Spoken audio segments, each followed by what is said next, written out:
Remue ménage. Remue ménage.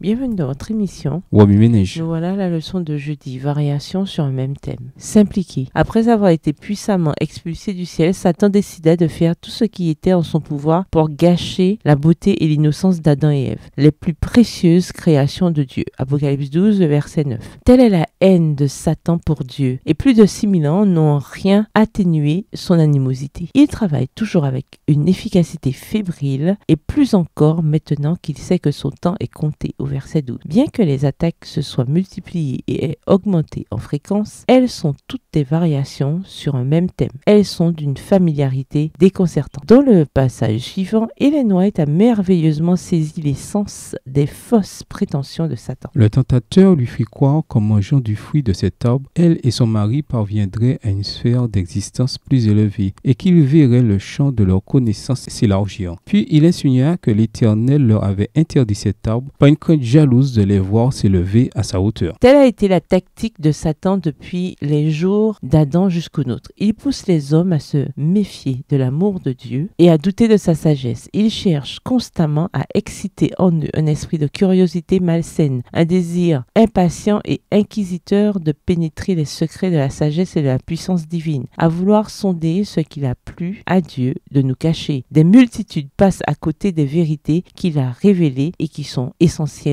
au salut. Au couple saint, Satan s'employa à insinuer qu'il y a des avantages à violer la loi de Dieu. N'entend-on pas aujourd'hui des raisonnements similaires? Bien des gens se moquent de l'étroitesse d'esprit de ceux qui obéissent au commandement divin. Extrait du livre Patriarche et Prophète, chapitre 3, page 34, livre écrit par Ellen G. White. Remue ménage. Suite à l'étude de Genèse 3, les versets 1 à 15, quelles applications devez-vous faire dans votre vie personnelle? Comment pouvez-vous renforcer votre connexion avec Dieu? Quelles sont les applications pratiques que vous devez faire lorsque vous vous entretenez avec ceux dont la relation avec Dieu semble être rompue? Comment pouvez-vous les aider? Révisez le verset à mémoriser. En quoi s'est-il appliqué à votre vie cette semaine? Au revoir. Et à demain si Dieu veut. Remue ménage.